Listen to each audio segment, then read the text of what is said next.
Hello friends, आप सभी का स्वागत है आपके अपने चैनल भारत स्टडी 2.0 में।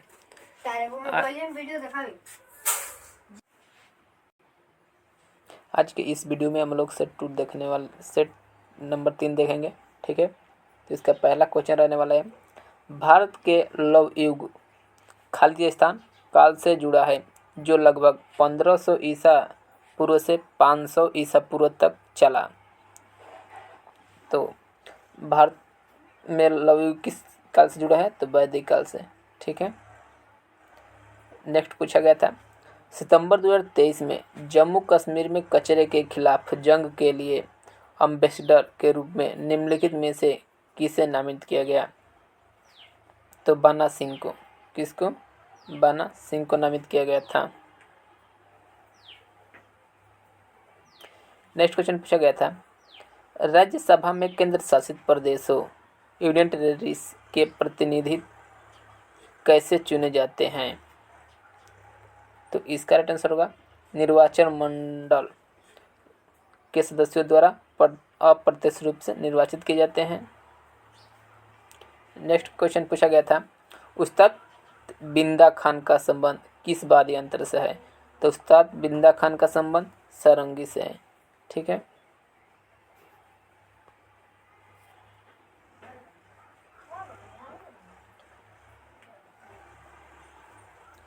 नेक्स्ट क्वेश्चन पूछा गया था, अनुसंधान नेशनल रिसर्च फाउंडेशन विधेयक 2023 के संबंध में अनुसंधान नेशनल रिसर्च फाउंडेशन के खातों का वार्षिक ऑडिट किसके द्वारा किया जाएगा?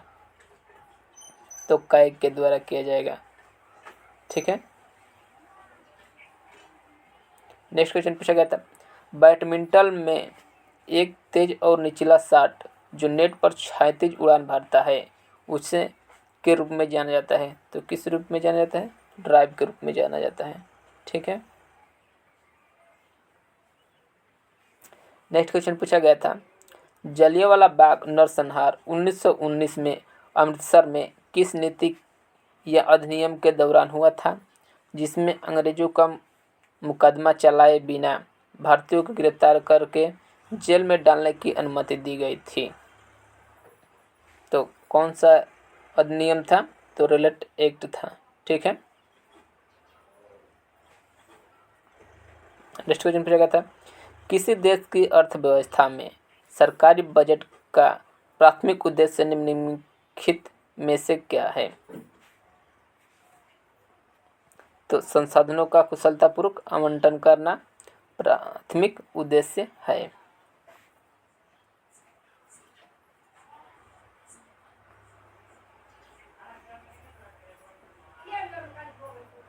ठीक है, नेक्स्ट क्वेश्चन पूछा गया था, लिंग अनुपात का प्रति खाली स्थान पुरुषों पर महिलाओं की संख्या का वर्णन करने के लिए किया जाता है? तो कितने पुरुषों पर? तो 1000 पुरुषों पर। ठीक है, वीडियो अच्छी लगेगी तो लाइक करिएगा, अपने दोस्तों के साथ शेयर करिएगा और अभी तक हमारे चैनल को सब्सक्राइब नहीं किया है तो सब्सक्राइब जरूर कर लीजिएगा। नेक्स्ट क्वेश्चन पूछा गया था, व्यापक आधार और संकीर्ण शीर्ष वाला भारत का जनसंख्या पिरामिड किस प्रकार की जनसंख्या संरचना को दर्शाता है? तो विस्तृत रूप से। ठीक है, नेक्स्ट क्वेश्चन पूछा गया था, मौलिक अधिकार भारतीय संविधान के खाली स्थान में निहित है? तो किस में निहित है? तो भाग 3 में। मौलिक अधिकार किस में निहित है? तो भाग 3 में।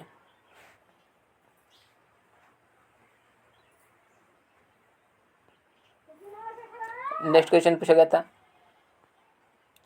निम्न कथनों पर विचार कीजिए।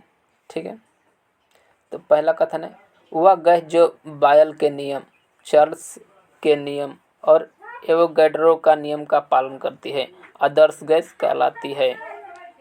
और दूसरा दिया गया है कथन, गेल लुसा के नियम के अनुसार स्थिर आयतन पर किसी निश्चित मात्रा वाले गैस का दाब उसके ताप के व्युत्क्रमानुपाती होता है। और सी कथन दिया गया था, सिलिकॉन आवर्त सारणी के वर्ग 14 और आवर्त 3 में मौजूद होता है। तो यह तीनों कथन सत्य हैं। ठीक है, नेक्स्ट क्वेश्चन पूछा गया था, निम्नलिखित में कौन सा भारतीय स्टेडियम हॉकी मैचों के लिए एक प्रमुख स्थल के रूप में प्रसिद्ध है? तो कलिंगा स्टेडियम, ठीक है, जो कि हॉकी के लिए प्रसिद्ध है।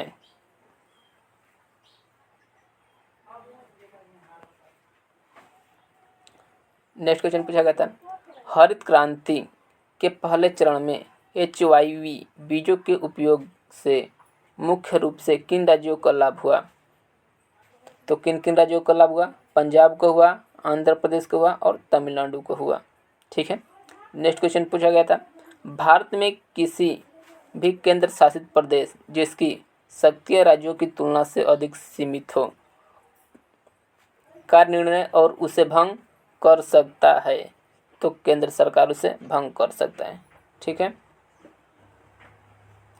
नेक्स्ट क्वेश्चन पूछा गया था, तीरंदाजी लक्ष्य पर एक्स रिंग आंतरिक रिंग होती है, तो कौन नंबर की? तो 10वीं नंबर की आंतरिक रिंग होती है। नेक्स्ट क्वेश्चन पूछा गया था, माथो नागरांग का संबंध निम्नलिखित में से किस राज्य या केंद्र शासित प्रदेश से है? तो उनका संबंध लद्दाख से है।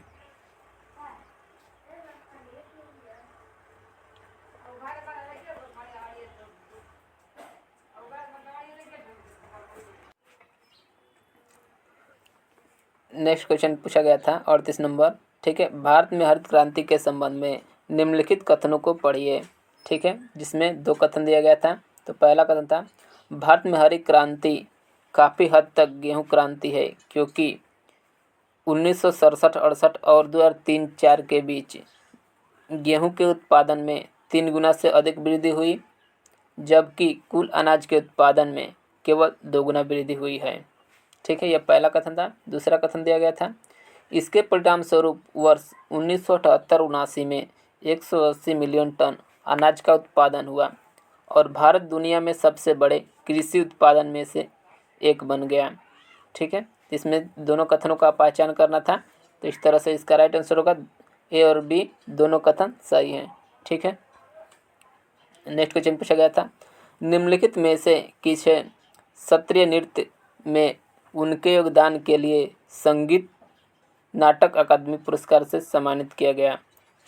तो इसका राइट आंसर होगा टंकेश्वर हजारिका बोरबयान को, ठीक है, टंकेश्वर हजारिका बोरबयान को।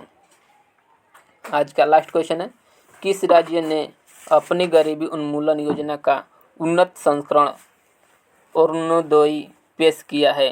अरुणोदय 2.0 पेश किया है, तो असम ने, ठीक है।